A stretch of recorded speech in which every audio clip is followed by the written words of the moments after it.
Bismillahirrahmanirrahim. Now we are going to start the numericals of oral drug absorption. And today this is our first lecture on the numerical. Now about the question number 1.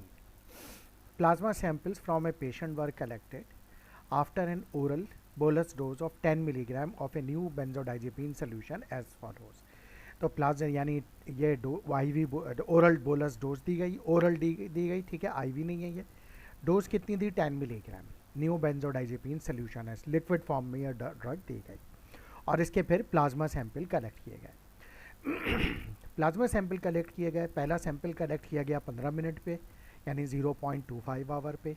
तो उस वक्त plasma में concentration थी इस benzodiazepine solution की 2.85 nanogram पर M L. अब ये ख्याल रखिएगा, देखें यहाँ पे ये जो कंसंट्रेशन है नैनोग्राम में है, ठीक है। फिर आधे घंटे पे जो सैंपल लिया ब्लड सैंपल प्लाज्मा, उसमें 5.43 नैनोग्राम पर एम एल। फिर पौन घंटे पे यानी 0.75 आवर पे 7.75 नैनोग्राम पर एम एल। 1 आवर पे 9.84। अब ये देखिए कि कंसंट्रेशन बढ़ रही है यानी एब्जॉर्प्शन हो रही है ड्रग की। फिर 2 आवर पे 16.2, 4 आवर पे 22.5, 6 आवर पे 23.01, फिर 10 आवर पे 19। अब ये मैक्सिमम गई है 6 आवर पे 23। फिर 10 घंटे के बाद देखा तो ये कम हो गई, यानी इसका मतलब है एब्जॉर्प्शन ऑलमोस्ट जो है वो मैक्सिमम हो चुकी है। 10 आवर पे 19.09, 14 आवर पे 13.9 और 20 आवर पे 7.97 नैनोग्राम पर एम एल। तो ये हमारे पास गिवन डेटा हो गया। Now from the given data, number A, determine the elimination rate constant of the drug यानी K। तो इसका मतलब ये हुआ कि इस डेटा को मुझे सेमी लॉग ग्राफ पेपर पे प्लॉट करना पड़ेगा। फिर इसका जो टर्मिनल स्लोप होगा उससे मुझे ये एलिमिनेशन रेट कांस्टेंट यानी K मालूम कर लूँगा। फिर determination of KA by feathering technique और पीलिंग टेक्निक, ठीक है। तो इसका मतलब है इस पर भी फेदरिंग टेक्निक अप्लाई होगी, उससे जो फिर एक और लाइन बनेगी उस लाइन का स्लोप जो होगा वो KA कहलाएगा। And determine the equation that describe the plasma drug concentration of the new benzodiazepine. इसकी CP की जो इक्वेशन होगी वो ड्राइव क्या उसकी वैल्यूज़ पुट करनी पड़ेंगी, लाइक यही K की वैल्यू और KA की वैल्यू और Y इंटरसेप्ट यानी initial plasma concentration CP not मालूम करना पड़ेगा। तो अब हम इस सवाल को सॉल्व करते हैं।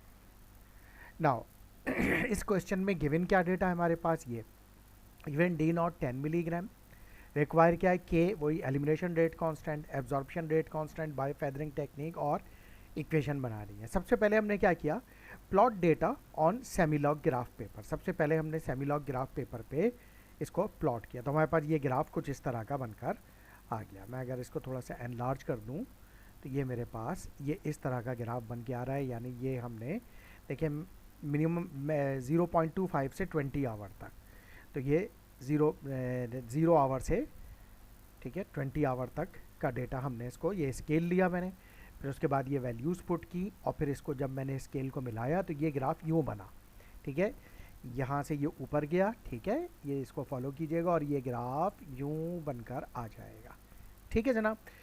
उसके बाद मैंने क्या करना है, ये जो ये टर्मिनल स्लोप है यहाँ से कोई दो वैल्यू लेके उससे K की वैल्यू यानी एलिमिनेशन रेट कांस्टेंट मालूम करना होगा। तो वही हमने किया है, यही plot data on semilog graph paper और मैंने ये ग्राफ मुझे मिल गया, ठीक है ना, ओरल ड्रग एब्जॉर्प्शन का। अब इसमें से वही फॉर्मूला क्या है K का, ln/1 माइनस ln/2 या ln/CP1 minus ln/CP2 divided by T2 minus T1। तो CP1 या Y1 कितना लिया मैंने 15 और T1 लिया 12.5 आवर, ठीक है, यानी T1 था मेरा जो है 12.5, ठीक है, यानी जिस पे मेरे पास रीडिंग नहीं है, ठीक है, ये 12.5 और दूसरी वैल्यू ली मैंने 21.5, ठीक है ना, यानी ये इसके बाद ये 21.5 है और 12.5 पे मैंने देख लिया यहाँ पे Y1 क्या है, यानी ये T1 हुआ 12.5, Y1 हो गया ये, और इसी तरह से T2 हो गया ये, Y2 हो गया ये, ठीक है ना। तो मैंने ये वैल्यूज़ जो है वो डिटरमिन की। तो ये मेरे पास हुआ Y1 15, T1 12.5 पे, Y1 15, T2 21.5 पे, Y2 7। वैल्यूज़ पुट की ln 15 minus ln 7 divided by 21.5 minus 12.5, इसको मैंने सॉल्व किया तो k की वैल्यू मेरे पास निकल कर आ गई, जो कि कितनी है 0.084 पर आवर।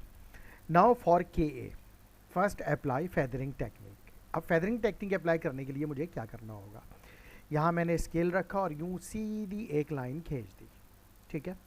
उसके बाद देखिए ये मेरी CP1 है, इसी के बिल्कुल ऊपर ये हो गया CP1 डैश, ये CP2 है तो यहाँ हो गया CP2 डैश, ये CP3 है तो इसके ऊपर CP3 डैश, ये CP4 है तो ये CP4 डैश, CP5 है तो CP5 dash, CP6 dash, CP7 dash, ठीक है।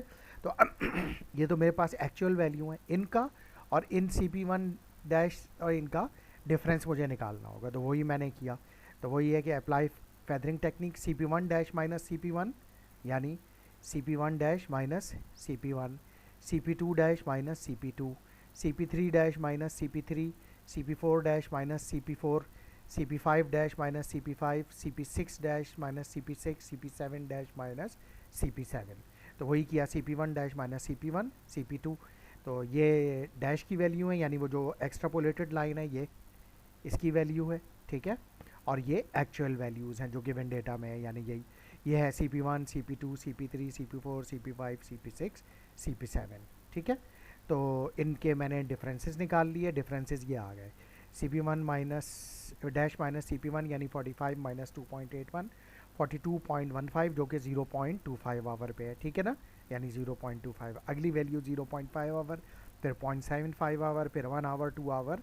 इस तरीके से मैंने वही जैसे पहले किया था हमने पिछले चैप्टर्स में, बिल्कुल उसी तरीके से जो है वो हमने ये 1 आवर पे ये डिफरेंसेस निकाल लिया। बस फ़र्क ये है कि उसमें ये जो डैश की वैल्यू थी ये नीचे होती थी और ये जो गिवन डेटा होता था ये ऊपर होता था। बस यहाँ पर ये उल्टा है, जो ये डैश की वैल्यू है यानी एक्स्ट्रापोलेटेड लाइन की वैल्यू जो है वो, ये जो डैश की वैल्यू ये ऊपर है और ये जो एक्चुअल वैल्यू ये नीचे है, ठीक है।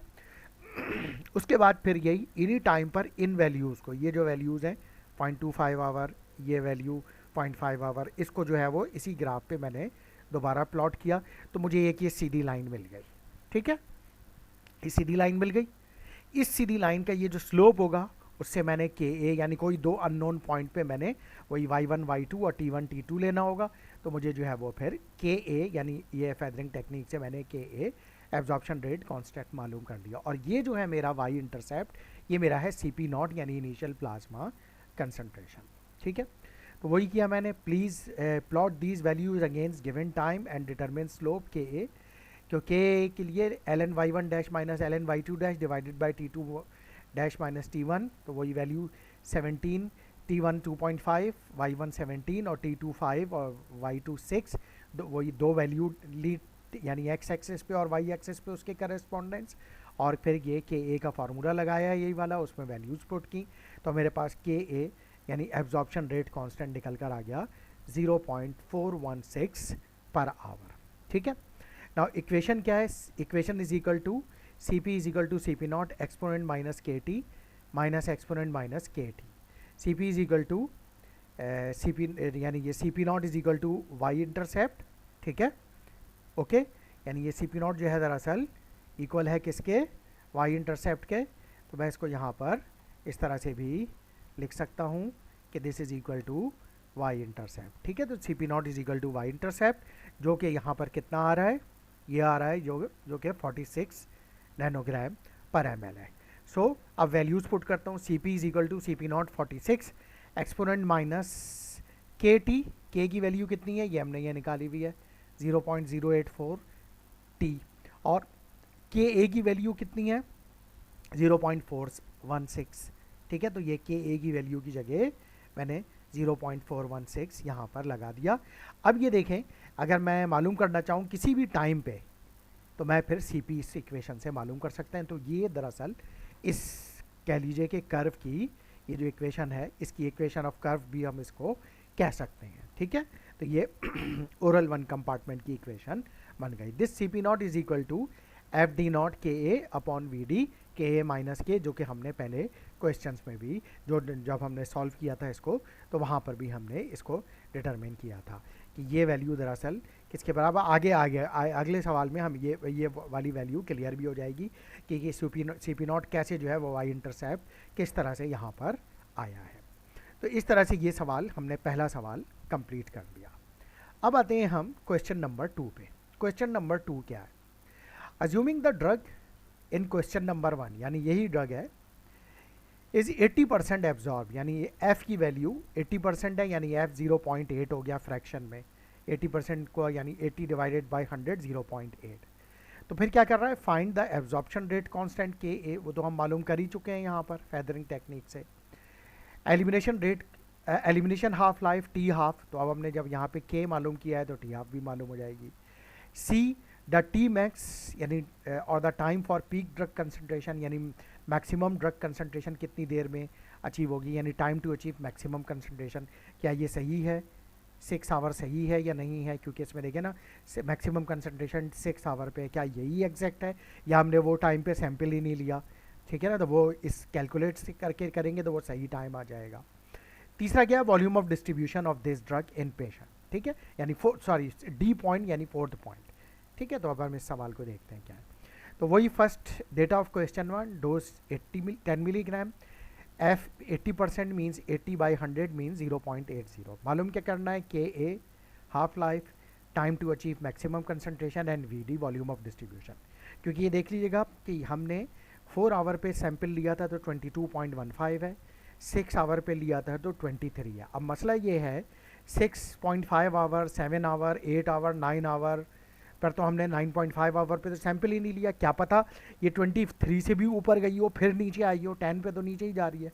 इस दौरान जो है कोई पीक कंसंट्रेशन हो, यानी कोई और लेवल हो जिसमें ये कंसंट्रेशन ऊपर गई हो, ठीक है ना, यानी इससे भी ज़्यादा गई हो 23 पे, तो वो हमें टी मैक्स इस कैलकुलेशन से ही मालूम होगा।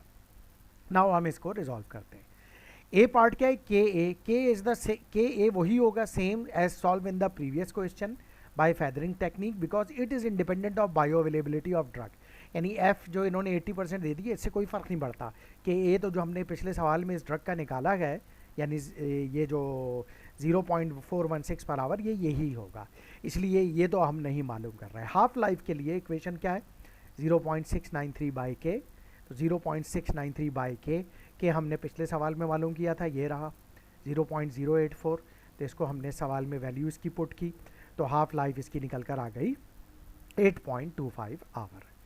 अब आते हैं हम टी मैक्स की इक्वेशन क्या है? T max is equal to 2.3 divided by K A minus के, फिर लॉग के ए अपॉन के। तो हमें के ए भी पता है इस ड्रग का और के भी पता है, ठीक है, ये तो फार्मूला कांस्टेंट है।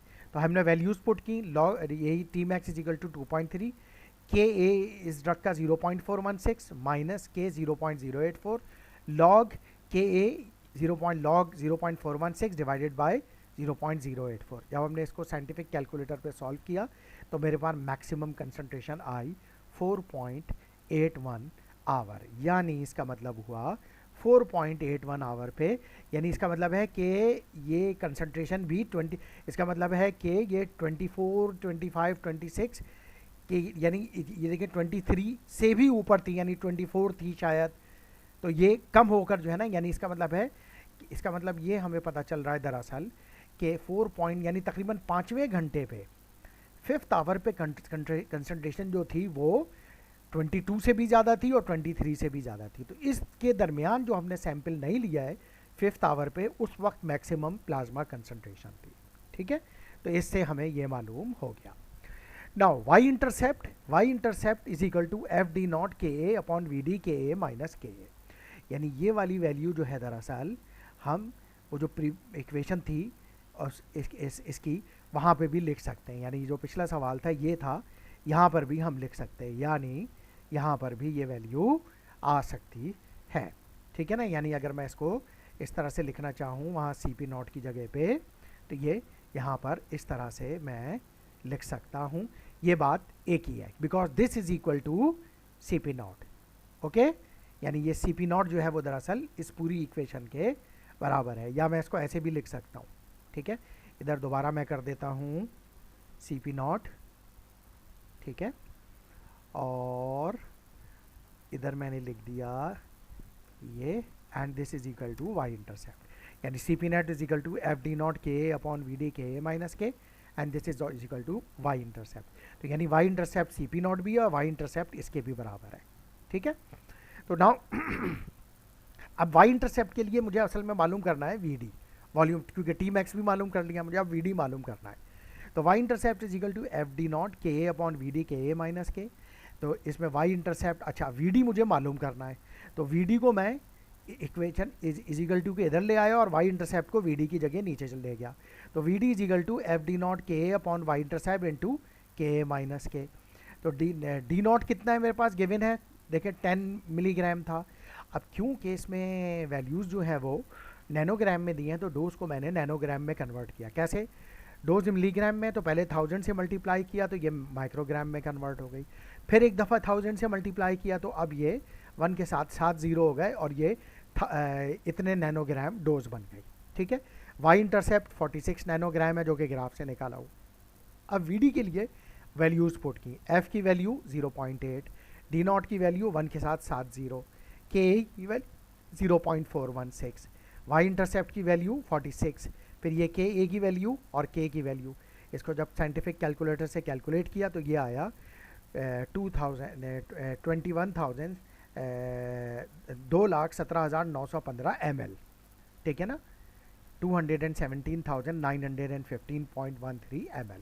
इसको 1000 से डिवाइड किया ताकि ये ml से लीटर में कन्वर्ट हो जाए, तो ये कन्वर्ट हो गया 217.915 लीटर, ठीक है ना। तो ये इस ड्रग का वॉल्यूम ऑफ डिस्ट्रीब्यूशन है। तो ये जो है मैंने इसके जो चारों पार्ट थे वो मालूम कर लिए, ठीक है। तो ये हमने डी पार्ट इसका मुकम्मल कर लिया। अब आते हैं हम अगले क्वेश्चन पे। तो next question is question number 7, क्योंकि ये जो है सिर्फ थ्योरेटिकल क्वेश्चन है। क्वेश्चन नंबर 7 क्या कह रहा है? A single oral dose 100 milligram of antibiotic was given to an adult male patient 43 year 72 kg, ठीक है। एक ओरल डोज दी गई 100 मिलीग्राम, तो डी नॉट या डोज हो गई 100 मिलीग्राम। पेशेंट का ये एज हो गई 43 ईयर्स, मेल है, 72 kg।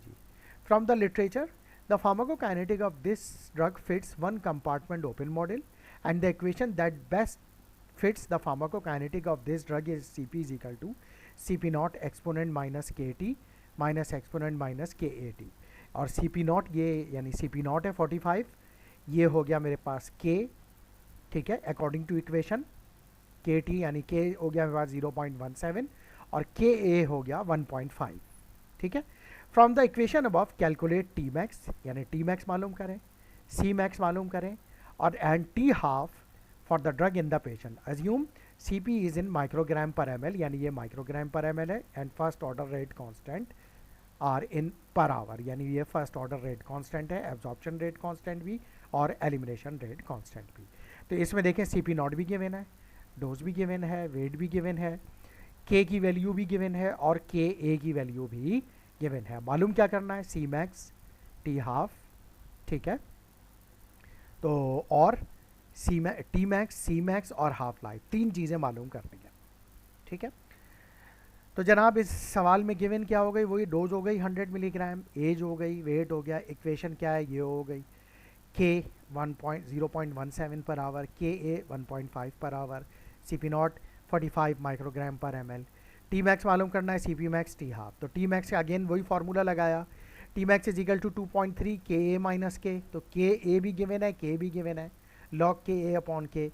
वैल्यूज़ पुट की तो मेरे पास ये वैल्यूज़, इस टी मैक्स की वैल्यू निकल के आई 1.63 पर आवर, यानी 1.63 आवर पे मैक्सिमम कंसंट्रेशन अचीव होगी। अब सी पी मैक्स के लिए यही इक्वेशन मैंने लिखी, C P max is equal to 45 exponent minus ये के टी, टी की जगह टी मैक्स लिख दूंगा, ठीक है ना, क्योंकि मैक्सिमम कंसंट्रेशन की बात हो रही है, तो उसी टाइम पे मैक्सिमम कंसंट्रेशन होगी टी मैक्स पे। तो ये टी मैक्स मैंने ये 1.63 निकाली हुई है, तो यहाँ पे टी मैक्स की जगह इसमें पुट कर दी वैल्यू 1.63, ठीक है। फिर इसको साइंटिफिक कैलकुलेटर से कैलकुलेट किया तो सी पी मैक्स मेरे पास निकल कर आ गई 30.20 मिलीग्राम पर लीटर या 30.20 माइक्रोग्राम पर ml। तो सी पी मैक्स भी निकल के आ गई, बी पार्ट भी हो गया। तीसरा पार्ट है हाफ लाइफ। हाफ लाइफ के लिए के की वैल्यू चाहिए होगी जो कि यहाँ पे ये गिवन है। तो T half is equal to 0.693 divided by K, T half is equal to 0.693 divided by K की वैल्यू 0.17 पर आवर। इसको साइंटिफिक कैलकुलेटर से कैलकुलेट किया तो टी हाफ मेरे पास निकल कर आ गई 4.07 पर आवर। ठीक है, तो इस तरह से मैंने ये न्यूमेरिकल भी क्वेश्चन नंबर 7 भी मेरा कंप्लीट हो गया, तीनों पार्ट कंप्लीट हो गया। इसके बाद आते हैं क्वेश्चन नंबर 8 पे। ठीक है ना, क्वेश्चन नंबर 8 जो है वो हमें क्या कह रहा है। नाउ ये क्वेश्चन भी बहुत इंटरेस्टिंग है। Two drugs A and B have the following pharmacokinetic parameter after a single oral dose of 500 milligram. यानी ड्रग ए की डोज भी 500 मिलीग्राम है और ड्रग बी की डोज भी 500 मिलीग्राम है, यानी दोनों की डी नॉट तो डी वी है। ठीक है, उसके बाद क्या बता रहे हैं कि absorption rate constant of drug A is 1 per hour, absorption rate constant यानी K A of drug B is 0.2 per hour. इसी तरीके से elimination rate constant of drug A is 0.2 per hour and elimination rate constant of drug B is 1 per hour. और volume of distribution जो drug A का है 10,000 ml है और drug B का 20,000 ml है। Both drugs follow one compartment pharmacokinetic model and 100% bio available, यानी दोनों की एफ की वैल्यू भी 100% यानी 100/100 is equal to F is equal to 1। क्या कह रहे हैं, calculate the T max for each drug, यानी ड्रग ए का भी टी मैक्स मालूम करना है और ड्रग बी का भी टी मैक्स मालूम करना है। टी मैक्स मालूम हो जाएगा तो बी पार्ट भी आसान हो जाएगा। Calculate the C P max of each drug, यानी C P max of drug A और C P max of drug B, क्योंकि T max of drug A उसी इक्वेशन में हम पुट करेंगे। ठीक है, इस तरह की इक्वेशन में, और इसी तरीके से टी मैक्स ऑफ बी जो होगा वो ड्रग बी की सी पी मैक्स बी में पुट करेंगे, तो ये भी इक्वेशन जो होगी वो हमारी रिजॉल्व हो जाएगी, तो ये बी पार्ट भी हमारे पास निकल के आ जाएगा। तो ये इसका गिवन डेटा हो गया। ठीक है, कि drug A 500 milligram, drug B 500 milligram, fraction of absorb 100% means 1 fraction हो गया, क्योंकि 100/100 is equal to 1। Drug B भी 100% एब्जॉर्ब बायो अवेलेबल 1 हो गया। Absorption rate constant of drug A is 1 per hour, drug B का absorption rate constant 0.2 per hour. Elimination rate constant of drug A 0.2 per hour, elimination rate constant of drug B is 1 per hour. Volume of distribution of drug A is 10,000 ml, means 1000 से divide किया तो 10 litre हो गया। Volume of distribution of drug B is 20,000 ml, means 1000 से divide किया तो ये 20 litre हो गया, यानी ml से हमने इसको लीटर में कन्वर्ट कर दिया। जैसे कि हमने बात की थी कि हमें टी मैक्स ऑफ ए मालूम करना है और टी मैक्स ऑफ बी मालूम करना है, और इसी तरीके से C P max of A और C P max of B मालूम करनी है। तो पहले T max A is equal to 2.3 divided by K A of K minus K of A, यानी absorption rate constant of drug A minus elimination rate constant of drug A, log absorption rate constant of drug A, elimination divided by elimination rate constant of drug A. Values put की तो T max मेरे पास निकल कर आ गया 2 our. इसी तरीके से अब मुझे ड्रग बी का निकालना है, तो 2.3 फार्मूला रखा absorption rate constant of drug B. अब यहाँ पे हमने ड्रग ए की का एब्जॉर्प्शन रेट कांस्टेंट और एलिमिनेशन रेट कांस्टेंट डाला था, यहाँ पे हम ड्रग बी का एब्जॉर्प्शन रेट कांस्टेंट और एलिमिनेशन रेट कांस्टेंट पुट करेंगे। हमने वैल्यूज पुट की जो गिवन है, तो इसका भी मैक्सिमम कंसंट्रेशन आर अचीव हो रही है 2 आवर में, यानी दोनों की मैक्सिमम कंसंट्रेशन का टाइम सेम है। अब देखते हैं क्या सी पी मैक्स भी सेम है दोनों का। सी पी मैक्स के लिए मैंने इक्वेशन लिखी, वही C P max is equal to C P nought. हमने ये बात की थी सी पी नॉट किसके बराबर है, एफ डी नॉट अपॉन के F D not K A upon V D K A minus के, ठीक है, मल्टीप्लाई बाय एक्सपोनेंट माइनस के T max minus exponent minus के ए टी मैक्स। सही है, तो अब पहले हम इसको इस इक्वेशन को यूज करते हैं for determination of C P max A, यानी ए ड्रग की मैक्सिमम कंसंट्रेशन मालूम करने के लिए।